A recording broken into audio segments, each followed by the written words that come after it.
So without further ado, I would love you ladies, please introduce yourself. We are so happy and grateful to have you here so that way we can learn more. So please take it away.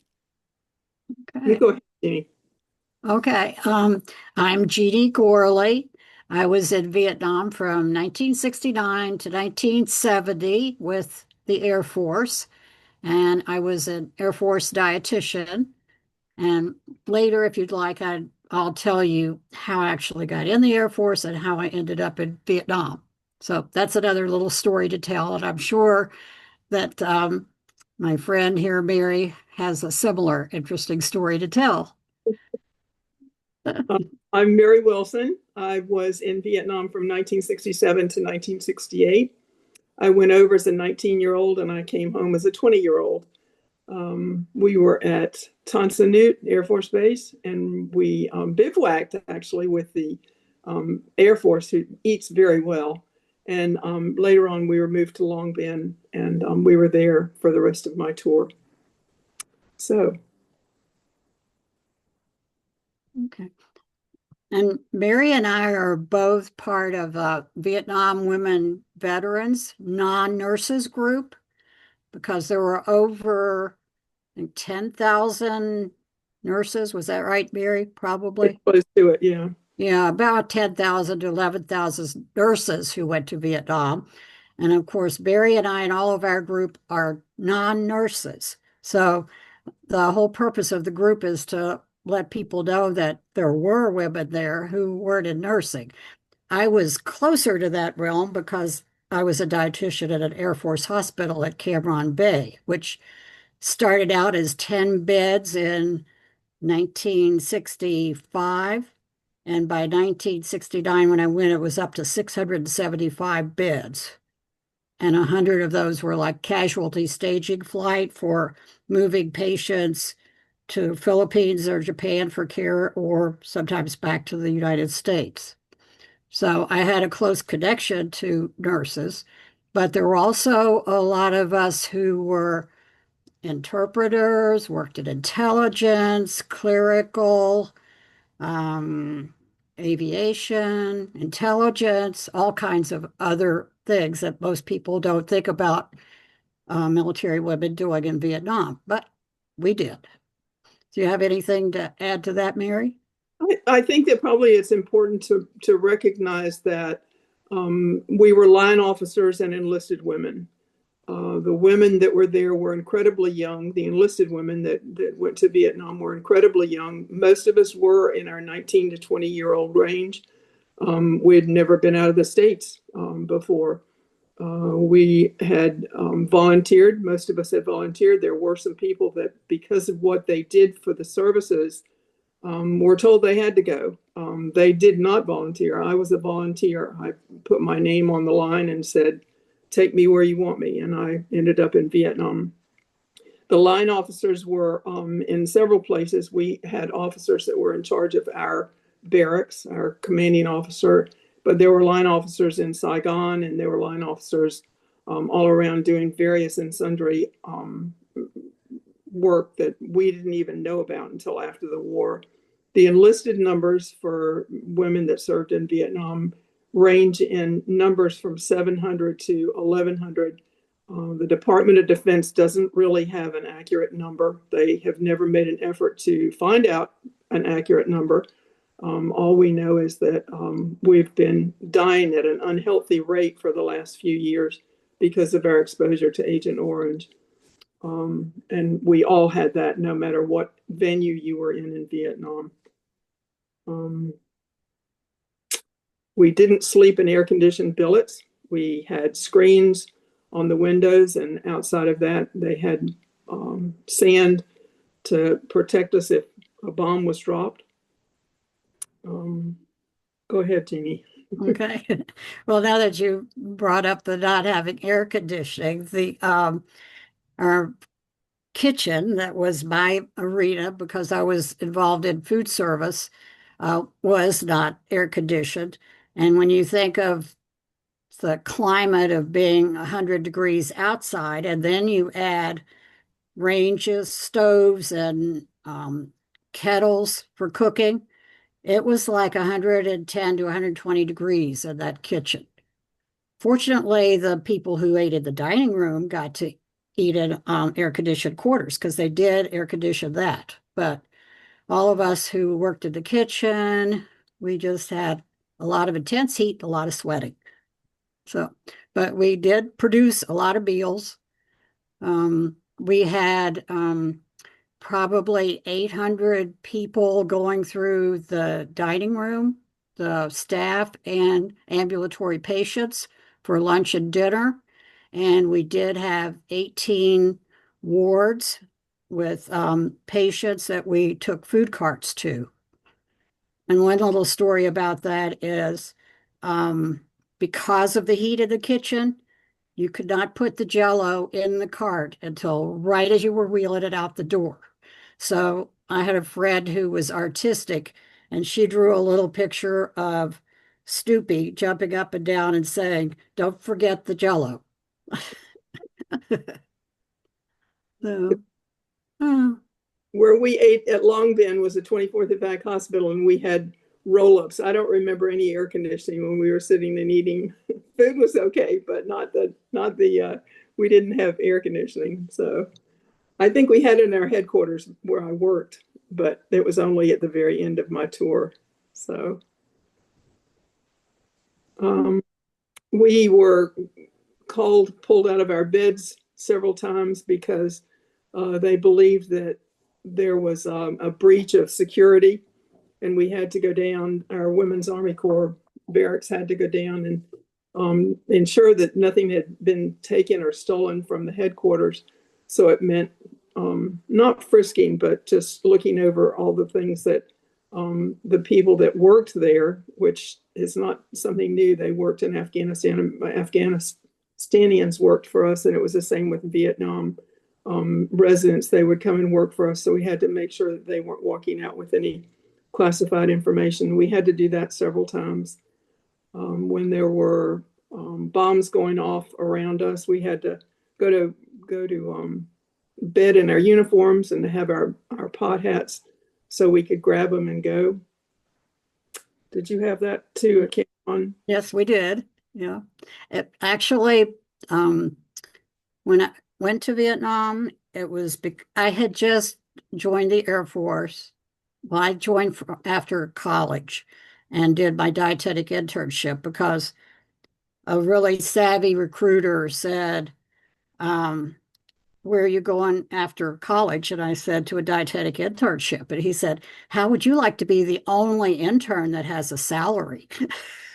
Well, that sounded appealing. And then he said, "Where are you going after your internship?" And I said, "Well, I don't know. I'll have to find a job." And he said, "How would you like to already have a job?" So that's how I got in. But then I did basic training, and then I went to my first hospital was in Nebraska with a dietitian so that I would learn how dietetics worked in the Air Force as opposed to civilian setting.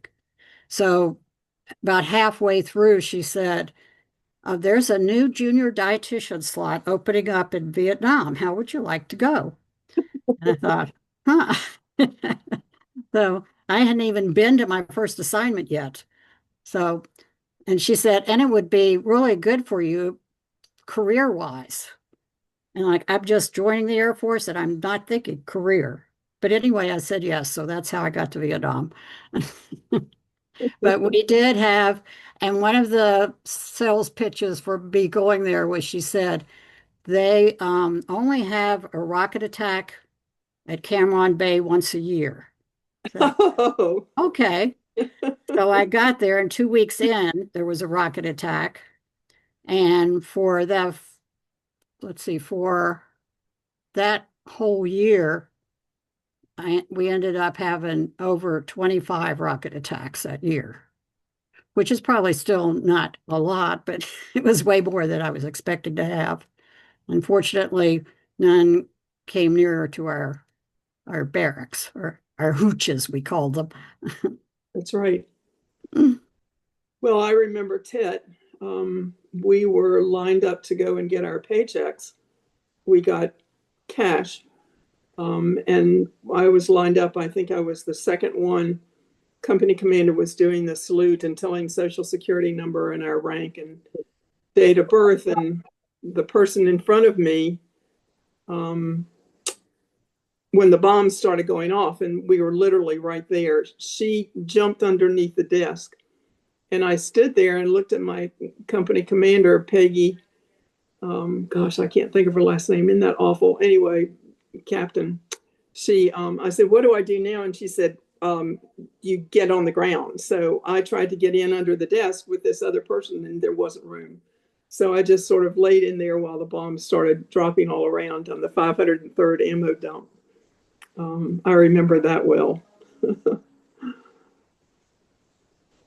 Yeah, I could share one experience too, where it kind of shows you the difference between communications now and back then, Oh, yeah. because the only communications you really had with family and friends was through the mail. So you'd send letters to your parents and they'd send you a letter back. So, I mean, that could take a month in the turnaround or maybe even longer.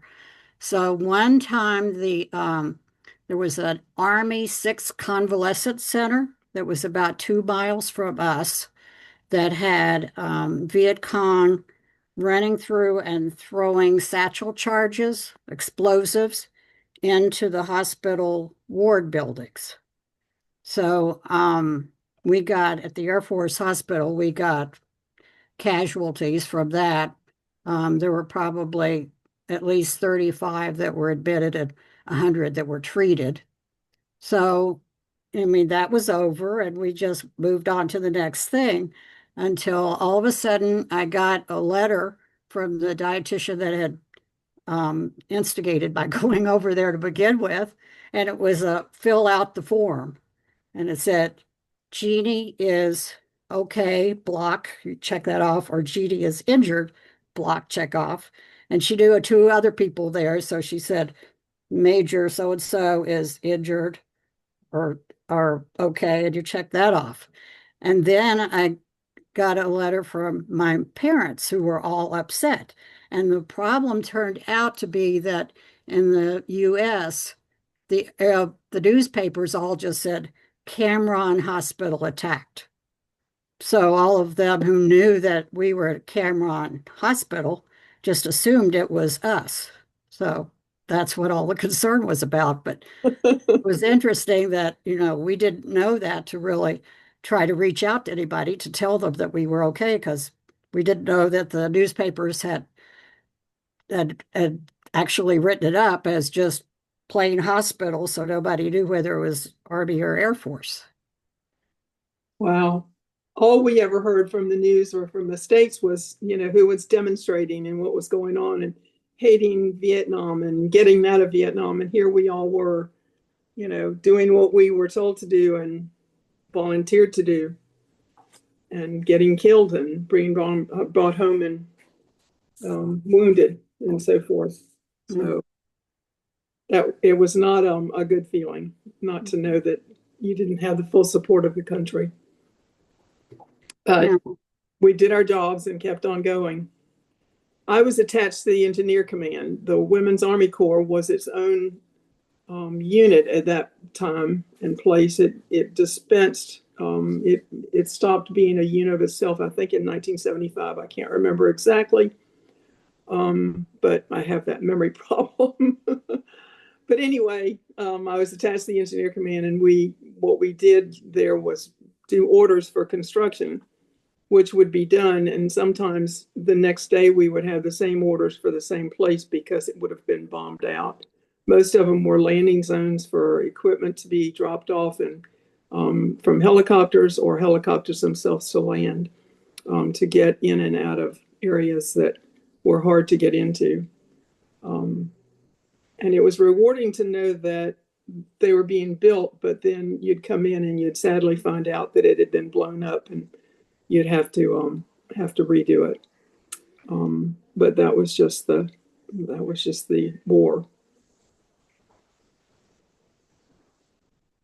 I kind of escaped that coming home bad reception that a lot of people got, because I grew up in rural Kentucky, and they never lost their support of troops, no matter what, even for the Vietnam War. So, I did go back to a good homecoming, whereas I know a lot of Vietnam veterans did not. No, it was terrible when we came home. I landed in Oakland, Oakland Air Force Base, actually, and that, of course, that's not there any longer. But anyway, I landed there and they told us we had to wear our uniform to leave Vietnam. And so we had to get out of that and put civilian clothes on because we were being taken by bus to wherever we needed to go to the airport, which was where I was going to fly home. And so I had to change clothes and I was going military standby. So I had to change back into my uniform so that I could stand by and see if I could get on a plane to go home. Even though I had reservations or I could be bumped. So it wasn't good. And as we were going out of there, rotten food was being thrown at the bus and, hollered at and called terrible names and that sort of thing. So no, we didn't. We didn't have a good homecoming at all. But these young fellows and these wars that have been attached to since have no idea of what it was like for us. But we're so glad that somebody took it upon themselves to say never again, that we would make sure that they knew they were appreciated no matter what. So I applaud that and love it that it's been done that way. So They have honor flights now. I don't know if you've heard of the honor flights, yes. but they will, like Orlando just did one, or Melbourne, Florida, where our Vietnam women veterans Don Nurse's president lives. So she was invited to go on an honor flight. So they fly you to DC and take you on a bus to see the monuments.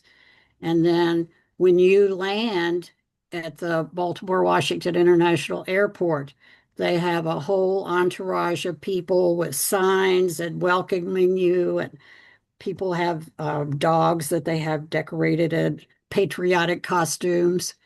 And then when they return back to their home area, it's the same thing at the airport. Lots of people show up there to welcome you back home again. So our president said it was just so wonderful to have that kind of welcoming experience because she did not get that when she came back from Vietnam initially.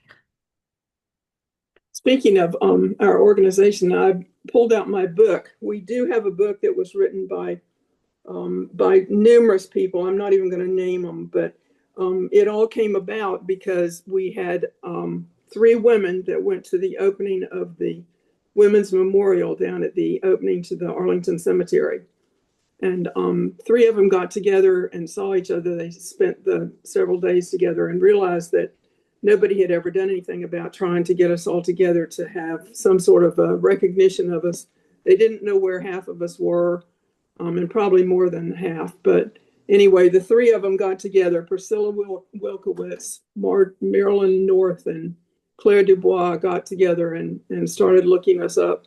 And they found me a few years later, and I just answered the phone, and they said, "You're not gonna remember me," but I did remember Claire. I didn't remember last names. That was way beyond my knowledge then. But anyway, she had married, so she had a different name anyway. But so she found me, and we've been having these meetings every couple of years, and of course they're getting smaller and smaller because people are older now, and you can't travel as well as you used to, and that sort of thing. But we still get together, we still do things together and reminisce. But our book is called Women Vietnam Veterans, Our Untold Story.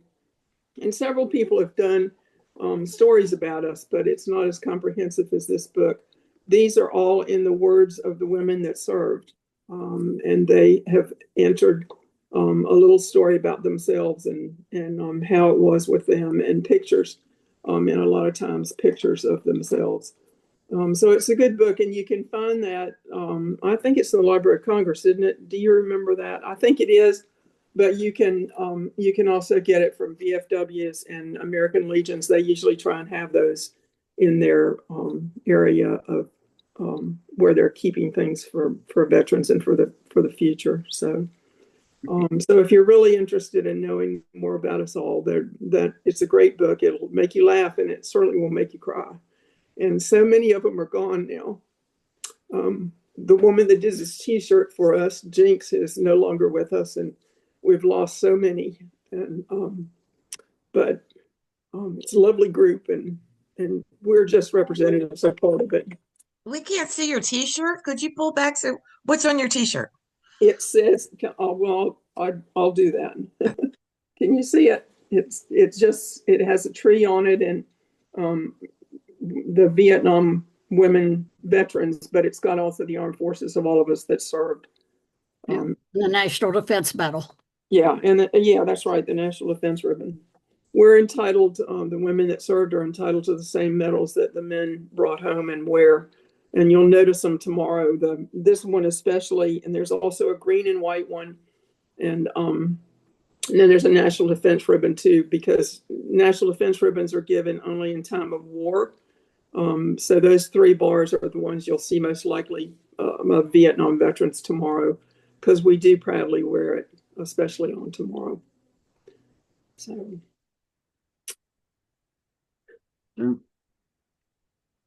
Do any of you have more questions? I know Mary and I could keep talking about experiences, but you might want to know some specific things that we might not think of sharing with you. Yeah, and I just welcome you. You can come off of mute or you could utilize the chat feature. I'll be monitoring that as best as I can. But if you're a slow typer or you just have a burning question, feel free to go ahead and unmute yourself. And I'm sure these ladies would be happy to entertain your question. Yes. Did you have any interaction with the Vietnamese people there? And were you allowed to go off base and like sightsee, or I don't know what you want to call it, But I was just curious how, their life was over there, and I know you went through a lot, and I'm very sorry. It's very upsetting to me that the American people did this. But anyhow, I was just wondering, what was it like to communicate with the people that were, lived in Vietnam? Or did you have any interactions with those people? I had a lady that cleaned several of us in our barracks. She would take my uniforms and wash and I can't say wax them. She starched them till they stood by themselves practically.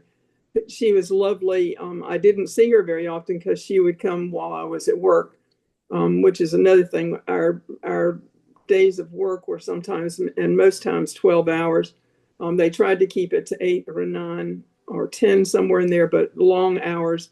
So I never saw her. I never had any action with her. But at the engineer command, we had a lovely woman that worked with us, and she was lovely. She dressed just beautifully.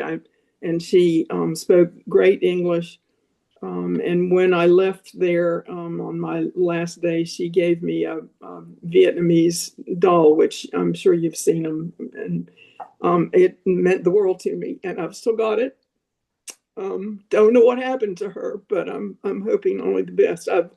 It's sort of ironic. I have interfacing with several Vietnamese people, one of which is my dentist, who I love, and it's just sort of coincidental that I served in Vietnam, and we've talked about it. He came over. My dentist came over in the '80s and finished his education. So there's been some really good things that have come from that, from Vietnam. So I don't know what your experience was. Jeanne, did you have a mama san?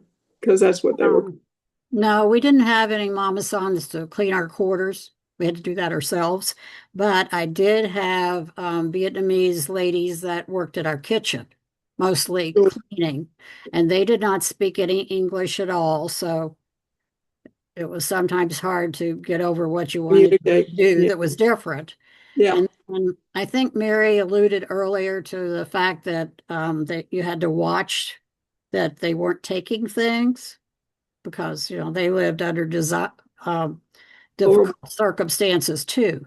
But at one point, we did, there was a concern about because we had a kitchen and we had oil, that they might take oil, which could be used in making those little satchel charges to blow things up. So, and sometimes their outfits, they would have these bands that wrapped around, and they could even, in the base food service, they found they were tucking silverware into their bands, and then you couldn't see them. So, but then when it became a concern about the oil, um, I was in charge of frisking them every day when they left work, which was kind of Wow. interesting. Yeah. So I had to one And by one take them into the bathroom and frisk them to make sure that they didn't have any oil before we took them out the door. And it was interesting. They couldn't say anything in English, but through the whole thing, they always smiled every day and kind of giggled because I was frisking them. So it wasn't a really bad experience like I thought it was going to be. that's funny. And I never found any oil or any silverware from our place. That's good. I I'll tell a story I've told it several times, so if you've heard it, just close your ears. I didn't know what to get my parents for Christmas. I wasn't going to send them something from Vietnam.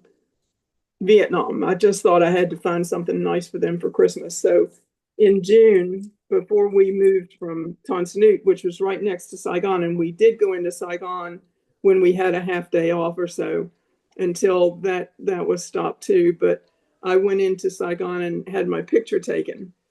And then at the place where I paid for the picture, the young fella said, "Oh, you should get your hair done, and we'll fix it so it's all nice for you." So they sent me to have my hair done, which was right next door. It was a rig, I'm sure, but anyway, it didn't matter because I thought my hair looks awful. But get my hair done, so got my hair done, and then I went back and had my picture. I was in my Class A uniform because we weren't in fatigues at that point.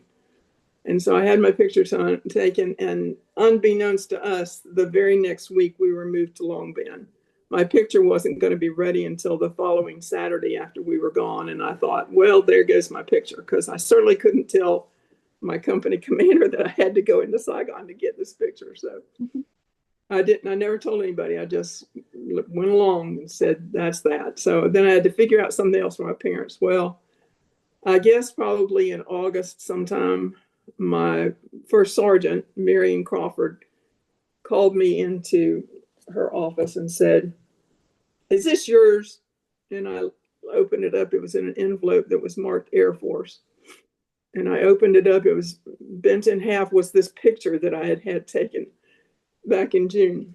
And so she said to me, I said, "How did you get this?" And she said, a young fella came by here today and asked if I was stationed here, if I was stationed there. And she said, "Sure."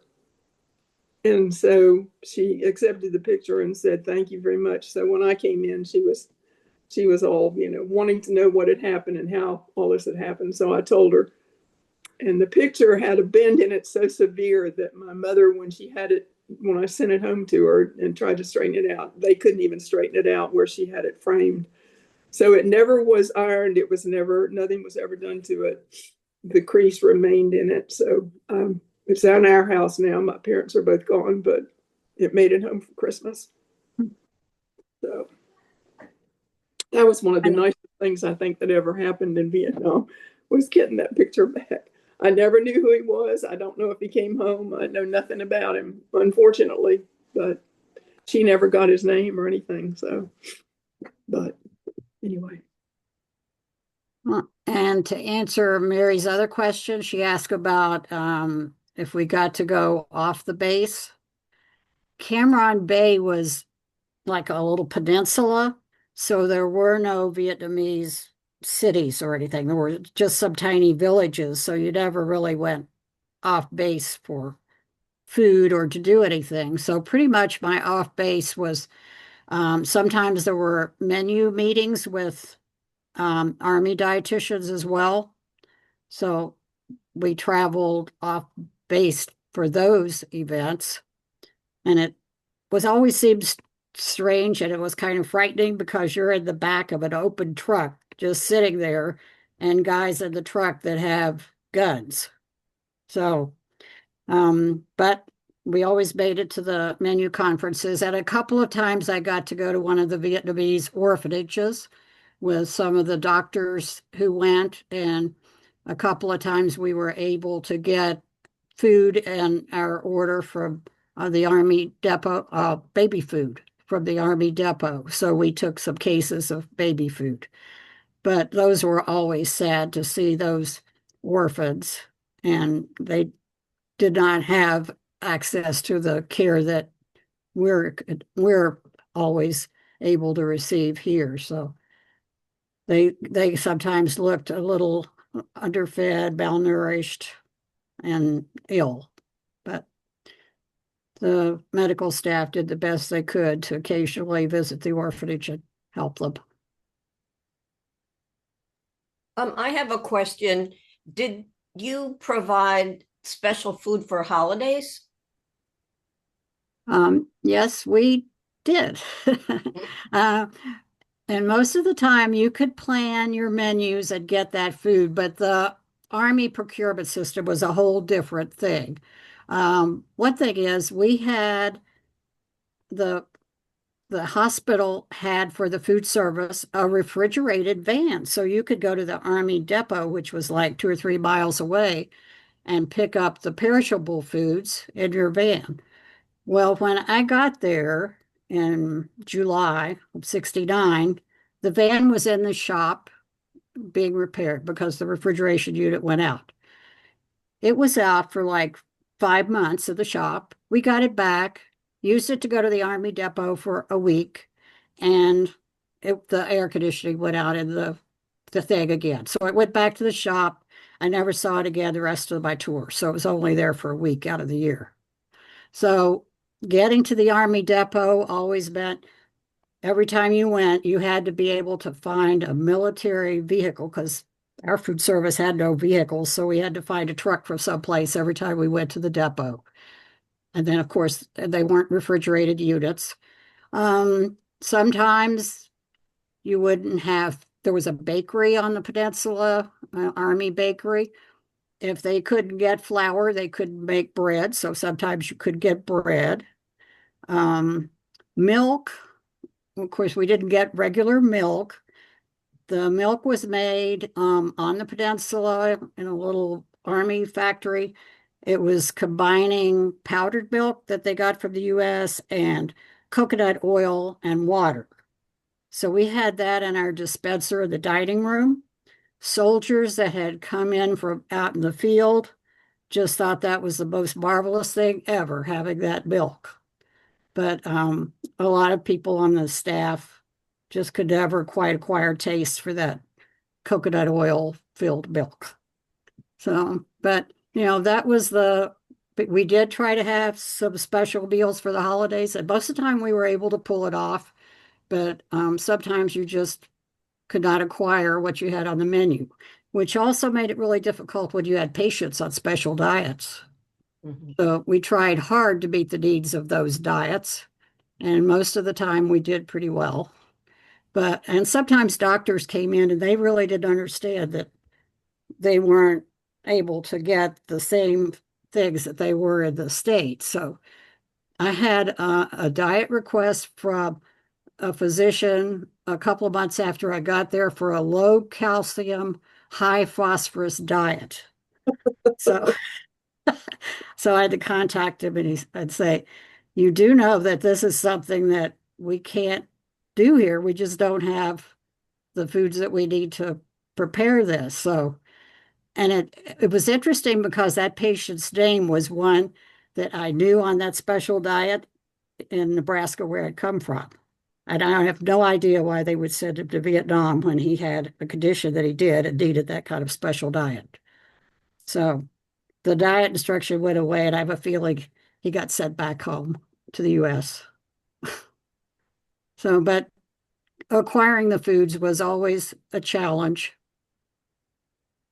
Washing dishes was sometimes a challenge too. Our building, our food service building was made out of these prefabricated steel structures that they put together in modules. So our dining room kitchen area was like 33 modules put together. So they were only 8 feet high, and the dishwasher was one of those where you slide the door up towards the ceiling. Well, the door would have gone up higher than the ceiling was, so you couldn't quite get it all the way up to put your dishes in the dishwasher. The floor in the kitchen was a steel. So, and that we had monsoons, a lot of rain. Our elevation was a little bit below the ground outside, so it was always wet. The floor was starting to rust. So the morale of the troops in the kitchen was not always the best, considering the conditions and the heat and just being in Vietnam. So there were a lot of challenges. So how long was a tour of duty? It was generally a year. My tour of duty was 30 April 1967 to 29 April 1968. So did anybody re-up? I'm sorry? Did anybody re-up? Yeah, there were actually the year that I was coming home, it must have been I went out after high school because I wanted to get my college degree and I didn't want my parents to pay for it. And they were approaching retirement ages and I didn't want to strap them for college. And so that was really my purpose in going into the service. Besides being raised by a patriotic Englishman and a Connecticut Yankee. But I wanted to go and do that myself. And so I went in the service for that specific reason. But what was your question? My mind is going. Whether people stayed for more than one tour. Oh, yeah, that's right. So some of those gals that were over there had 3 more months. And if you extended for 2 of those months, they would let you go home early and be discharged from the service. And I could have done that, but I didn't. I had a boyfriend at that point and I didn't want to do that. I wanted to go home to him, which was a good reason because I broke up with him. So, but yeah, you could extend. I'm sorry, I lost track there. I went off on a tangent, but. And I think there were a few people in our organization that did stay for a whole extra year. Oh yeah, I think Nancy did. Yeah, Nancy did. Yeah.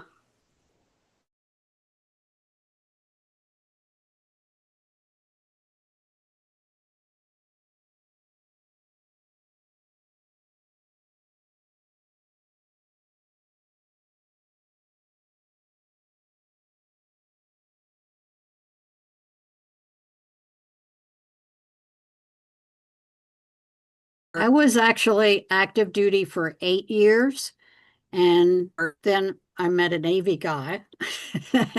So I married into the Navy. Somebody had to give up because we would never be in the same place at the same time for all of our careers. So I decided to get out, but I loved the Air Force, so I went into the reserves.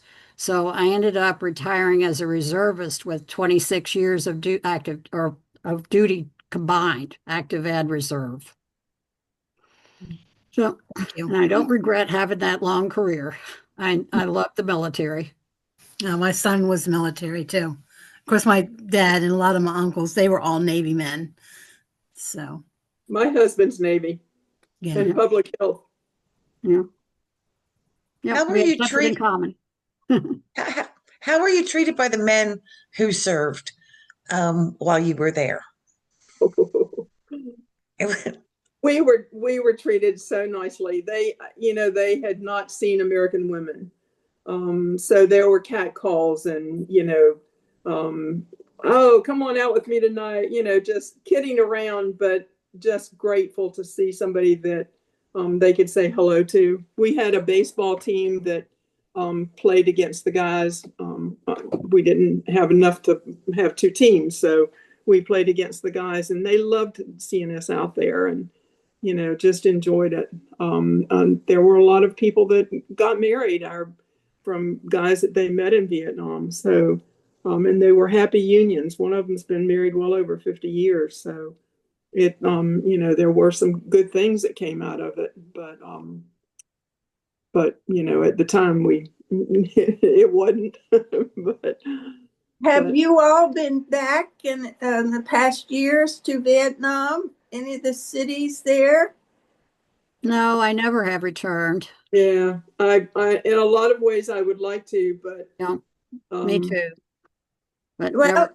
I notice on YouTube there's Action Kid on YouTube that has toured. He walks the cities all over the world. He has done some beautiful visits to parts of Vietnam as well as other countries there. And I was amazed at how they have rebuilt the cities. So I thank you all for your service. Thank you for being here. We really appreciate it. Oh, well, thank you. Thank you for having us. Mhm. Hmm. Now, actually, Cameron Bay, being on a peninsula, had beautiful beach around it. So I think after the war, that eventually became like a resort area. But it was a pretty beach.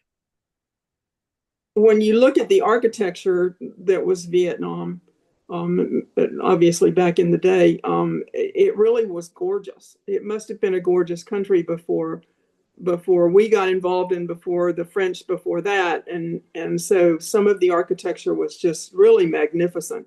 I don't know how much of that survived because, we didn't stay there to see that. But when you see pictures of the city of, it's what Saigon used to be, it's spectacular. The lights alone are just dazzling. So I in a lot of ways, I'd like to go back and just walk around and see what it looks like today, but it can only be better from what we knew. Yeah, I guess that's the nice thing about modern technology too. You can find on YouTube and elsewhere what things actually look like Yeah, today and yeah, do a visual tour. yeah. Every now and again, there'll be one of these tour companies that will say, we're going to Vietnam, and they've got pictures of it. And I just go, wow, that would be so cool. Oh, and I was just thinking back to the Vietnam people that you might have encountered at our hospital. We actually had one ward that was a Vietnamese ward. So we had a whole ward of Vietnamese patients. Huh. Sometimes they were, adults. Sometimes they were soldiers that had been injured, our soldiers, not our soldiers, but the Vietnamese soldiers, and women, children. And the interesting thing was when you went on the ward, you could always smell the nuke bomb, which is like a fermented cabbage, but it's got a really strong smell. But they always had to bring their nuke bomb. Yeah. Even if their diet required they weren't having something spicy like nuke bomb, it was a cultural thing that they weren't going to give up. No. The lady that thanked us for our service, I go back to that. Sometimes people don't even notice that women did serve and that we're just sort of, hanging out with our husbands, which, they get recognition tomorrow irrespective. And so when somebody will stop me and say, thank you for your service, because they've noticed that I'm wearing my medals, I tell people that it was an honor to have served. And then they say, would you do it again? And of all the women that I have served with and all the women that I know from just our group, I don't think there's a one of them that wouldn't say they'd do it again. So in spite of it and all the repercussions from it, I think that's how we all feel. Well, that reminds me of something else too. Several years ago, I was a dietitian consultant for a correctional facility. So I was there one day in the the clinic area, and there was one of the prisoners who was standing in front of a glass window into another room, but he could see his reflection. So he was saluting into that window. So I went over and said, "Oh, you must have been military." And he said, "Yes." And he said he'd been in Vietnam. And I said, "Oh, I was in Vietnam too." Well, and this was right before Veterans Day that year. So he said, "Oh, would you come and talk to our group? We have a bunch of veterans. We'd like to have you come talk to us." So I said, "Okay." So I did that. And then sometimes because you feel that men who were actually out in the field in danger and becoming injured, or nurses who saw cases of injury that I wasn't just doing ward visits seeing, because most of those people were ambulatory or just ill enough to recover to go back to the field. So sometimes you feel like what you gave wasn't as much as other people. So I kind of alluded to that, I was proud of serving, but I was aware that they had been through so much more than I had. So after I'd talked, one of the guys came up and said, "Never apologize for feeling like you didn't do what you could have in Vietnam. It wasn't as much as we did." He said, "Whatever anybody did in Vietnam, that was a service, and you should be proud of whatever service you did." So I kind of like that. So I try not to anymore try to compare myself No, to do other people. not. I totally agree with what he Yeah, said. do Right. I not. totally agree with Yeah. that. Any service you gave is Right. worthwhile. They needed every bit of all Right. of you. Right. That's right. Yeah.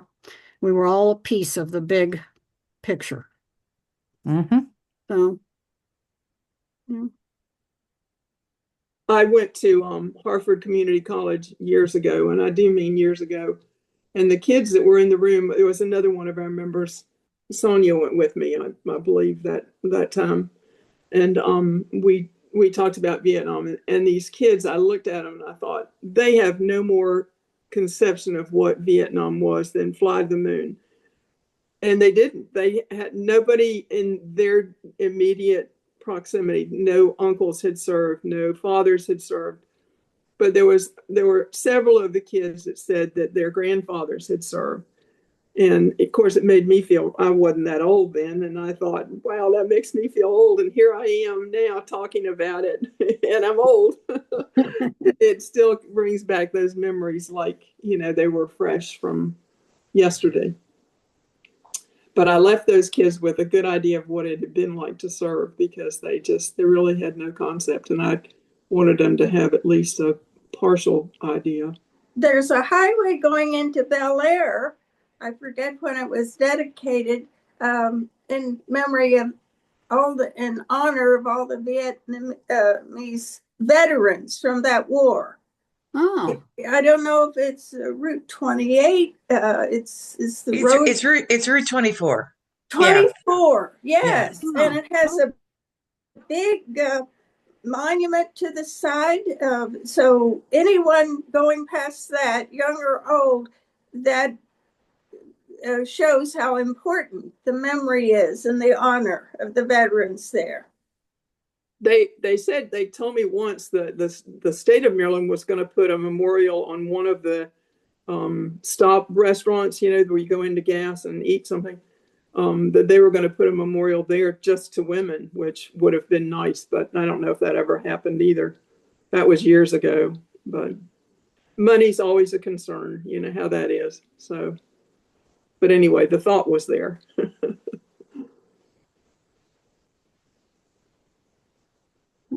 and we do have that women veteran memorial near Arlington Cemetery now too, which is very nice. Right. My question is sort of forming. So if you could be patient with me, I'll try to say it as best as I can. I can't imagine being kind of very green and just out of high school and going over to a different country, let alone serving, which is two very big culture shocks in that way. That said, I want to know how that experience has framed you for the rest of your life. Like right now in politics, sort of aside, very divisive communities, you felt that divisiveness in your service. Like, can did any of today kind of rub off, or does any of your yesterday rub off on your today? Um, when so many people came home from Vietnam and didn't know what to do with themselves. They needed medical attention, they needed help. They didn't know how to get it. When they tried to get it, it was denied. The story goes on for years and years and years about Agent Orange you could look at that and complain and carry on, but I divided my life at that point and said, I'm leaving this behind. I'm moving forward with whatever happens and whatever I do the rest of my life. I was sort of a wild carrot, I would say, or a wild hare when I came home. I knew that staying in the service was not for me. I'd seen too much at 19 years old and 20 years old that the war was not a war that was being supported, as you know, not by the military, and not by military was getting the support they needed, but it wasn't getting the support that it needed by Congress and the president and all of that. So I divided my life. This part of it was gone. I never told people for years that knew me for 10 or 11 years that I was a Vietnam veteran, and I moved forward. I'm just so I hate to use the word divorce, but that's what I did. I didn't think about it. I didn't worry about it. And so that's how I handled it. Whether it was good or bad, I don't know, but that was what I chose to do. I went and talked to a bunch of the guys there were 38 kids from my hometown that served in Vietnam. And that's not my figures. That's the old principal's figures that he used to write to us periodically. And I got together with them one time, and I never got with them again because it was dwelling on something that I needed to move on from. And so that was how I handled it. And college was, I was in college. And believe it or not, the funniest thing, I was just telling my husband this the other day, and why it came up, I do not know, but they made me go to a calisthenic class. I had to do exercise. So here I was 20, had I turned 21, I'd turned 21 and been in the service for 3 years, and I had to go to a gym class. I thought that was the silliest thing I'd ever heard, but I got credits for it. And so later, of course, I graduated. But so that's my answer for that. I don't know. Jeannie, I don't know what you did with you when you came home. Well, I think, just staying in the military, and then you have family and jobs. I think mentally, I just kind of kept moving forward and did not do that much reflection about Vietnam. And I think just said, I've only been to the last 4 Vietnam Women Veterans conferences because, I had family and events and children and ailing parents and work. So I couldn't squeeze that in. So I just started that. And just by starting to be involved again with women veterans, all of a sudden that is making me go back and reflect more. Tomorrow I'm going to be going to the Vietnam Women Memorial and in DC. And I'm also, after that, I'm going to go to the wall. I've been to the Vietnam Memorial Wall many times, but I've never been able to find out the panel that my cousin is on, or I had a fighter pilot friend who was married to a dietitian, and we would talk back and forth about what his wife was doing, and she was interested in what I was doing. And he didn't come back one day. So I've never been able to go to the wall and see those panels, but I think I'm going to do that tomorrow as well. So it does. And I think a lot of people got there sooner than I did. And I think I just took longer to get to that point. And I might not have gotten there if it weren't for the Vietnam Women Veterans Group and our getting together. Well, I will say something about the wall because I kept thinking if I went down there at some point, I'd find somebody that I knew, and it never happened. It never happened. And we have been down there as the group itself and walked the line down there to and touched names that. It's very emotional, and I still find that to be true. Even now. And I think it's emotional for people who don't even know anybody on the wall. Oh yeah. It's overwhelming to see that many names. Yep. Losses. Absolutely. Yeah. Okay.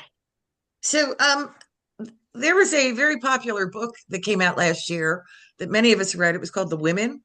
It was a work of fiction, and my book club read it. I know a ton of people that read it. And while it was fictional, I think it helped us who didn't know a lot about the women that served in Vietnam understand that a little better. Jeannie, it looks like you're shaking your head like you read it. I'm wondering Right, if it was about nurses primarily, right. but how realistic did you feel that book was? I think it was the whole concept of the book is very realistic, even though it's a fictional story. I'm sure that it's a compilation of a lot of experiences of women nurses in Vietnam. So, and the coming back part, which was addressed, and the physical part. I've talked to one of the Vietnam women veterans who actually had Agent Orange, and she had so much trouble in the VA system because they weren't recognizing that the women might come back with Agent Orange. So it took her a long time, and she would probably have fared better if they had recognized that and dealt with it for her. And then she had a friend who she was in contact with who had those same symptoms. And she said, I think you have the symptoms of Agent Orange. You need to go into the VA and get that checked out. And she said by the time that lady had gone, she was already too far. So she didn't live very long. So I don't think people think about the fact that there were women that also got Agent Orange. But she talked about, there were fields where they went out to, she was intelligence, I think, and they went out to burn documents. And she said that whole field was like all leveled out. And she said she was pretty sure that that was the results of Agent Orange. And that's why that field looked like that. But, they didn't put that together back then. So I think the women particularly were at a disadvantage. So, and that book reflected that. Okay. Any other questions?